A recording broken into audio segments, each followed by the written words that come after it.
লোকের ভবিষ্যৎ বলে দেয়, কুণ্ডলি বলে দেয়। সে একটা প্রবচনে বলছে, इन लोगों का जो काबा है उसके अंदर 360 मूर्तियां थी।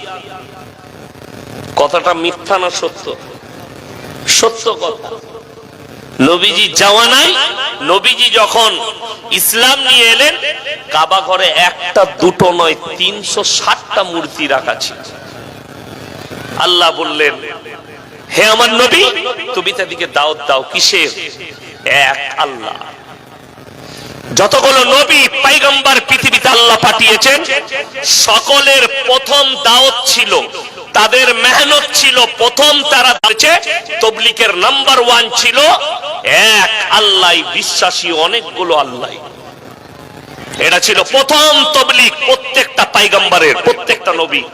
নূহ নবীর খুঁজে দেখুন, লূত নবীর দেখুন, ইউসুফ নবীর দেখুন, আপনার ইসহাক নবীর দেখুন, ইব্রাহিম নবীর দেখুন, যারটা খুলবেন দাওয়াত একটাই ছিল, প্রথম কালমা। তাদের কালমার পরে প্রথম যে তাবলীগ ছিল সেটা হচ্ছে এক আল্লাহর উপরে বিশ্বাস করো, অনেকগুলো আল্লাহর উপরে।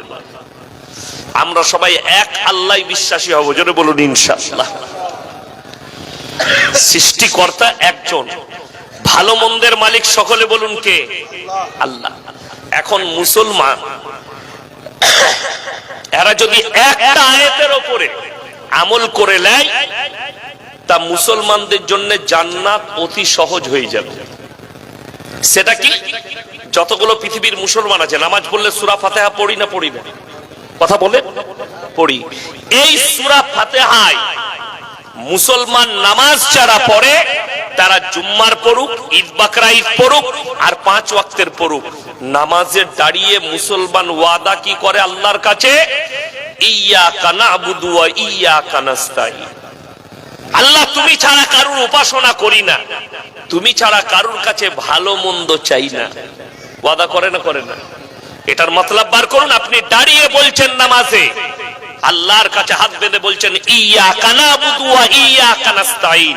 আল্লাহ, তুমি ছাড়া কারুর উপাসনা করি না, তুমি ছাড়া কারুর কাছে ভালো মন্দ চাই না। এরপরে বলুন, এই ওয়াদা করার পরে আপনার কাছে গাছতলা কি করে আসবে? খেজুর গাছ কি করে আপনার কাছে এলো, যার নিচে গিয়ে মুসলমান সিজদা করবে? ঢিপি কি করে এলো, যার কাছে মুসলমান সিজদা করে ভালো মন্দ চাইবে? এইখানটাই আপনাকে আকীদা ঠিক করতে হবে, যে বিশ্বাস আমার আল্লাহর উপরে, আমি ওয়াদা করছি আল্লাহর কাছে, আল্লাহ তুমি ছাড়া কারুর উপাসনা করি না, তুমি ছাড়া কারুর কাছে ভালো মন্দ চাই না। তাহলে গাছতলায় গিয়ে ভালো মন্দ চাইলে? দুটো কারণ বলে নি। নাম্বার 1, যখন একটা গ্রামে হিন্দু মুসলিম আমরা বাস করি না করি না, এটা সেকুলার দেশ। আপনার চাচার একটা দোকান আছে, দোকান কিসের? খাবারের, বিস্কুট, চানাচুর ইত্যাদির দোকান আছে। আপনি বাড়ি থেকে বেরিয়ে আপনার পাড়ায় আপনার চাচার দোকান, আপনি চাচার দোকানে বিস্কুট না কিনে আপনি অন্য পাড়ায় নরেনের দোকানে বিস্কুট কিনছেন। এই কথাটা থেকে দুটো মতলব বেরিয়ে আসবে, দুটো কারণ। হয় চাচার কাছে মাল নেই, তা না হলে চাচার সঙ্গে আপনার ঝগড়া চলছে। ঠিক কিনা কথা বলেন? এই দুটোর মধ্যে একটা কারণ হতে পারে। হয় চাচার কাছে মাল শেষ হয়ে গেছে, তা না হলে চাচার সঙ্গে আপনার ঝগড়া আছে, যার কারণে আপনি চাচার দোকানে মাল নেন। যারা আল্লাহ ছাড়া, কবর হোক, ঢিপি হোক, গাছ হোক, ছাসতলা হোক, যেখানে চাইতে যাবে, আল্লাহ ব্যতীত যার কাছে ভালো মন্দ চাইবে, দুটো কারণ আসবে। হয় আল্লাহর সঙ্গে তোমার কাছে ঝামেলা চলছে তোমার সাথে, তা না হয় আল্লাহর কাছে মাল ফুরিয়ে গেছে। এই দুটো কারণ। তা না হলে তুমি আল্লাহর কাছে চাইতে। আল্লাহ কোরআনে আরো স্পষ্ট করেছেন, কোন বাপের বেটা মৌলবি যদি এই আয়াতটা কেটে দেয়, যার বাড়িতে মানে কোরআন আছে নিয়ে আসুন স্টেজে। 17 পারা শেষ পৃষ্ঠা, একবারই শেষ রুকু, প্রথম আয়াত, ইয়া আইয়ুহান নাসু যুরিবা মাসালুন ফাসতামিউ। ইন্নাল্লাযীনা তাদউনা মিন দুনিল্লাহি লা ইয়াখলুকু দুবাবান ওয়ালা বিজতামাউ লা। হে পৃথিবীর মানুষ, তোমরা আল্লাহ ব্যতীত যার কাছে ভালো মন্দ চাও তাকে একবার জিজ্ঞেস করো, সে একটা মাছি সৃষ্টি করার ক্ষমতা রাখে না। মাছি সৃষ্টি অনেক দূরের কথা। একটা মাছি তার কাছ থেকে কোন জিনিসকে যদি ছিনিয়ে নিয়ে যায়, সেটা উদ্ধার করার ক্ষমতা নেই। কেন? তারা হচ্ছে শক্তিহীন, আর আমি আল্লাহ হচ্ছি শক্তিশালী। জোরে বলুন সুবহানাল্লাহ। সৃষ্টিকর্তাকে কথা বলেন আল্লাহ। শুধু আপনার আমার নয়, গাছপালা নয়, গোটা পৃথিবীর সৃষ্টিকর্তা রব্বুল আলামিন। আমার ভাই, বড় কষ্ট লাগে। বড় দিকে শ্রদ্ধা ভালো, স্নেহ ভালো, ভক্তি ভালো, ভক্ত হওয়া ভালো, অন্ধ ভক্ত হওয়া খারাপ। মাথায় রাখবে।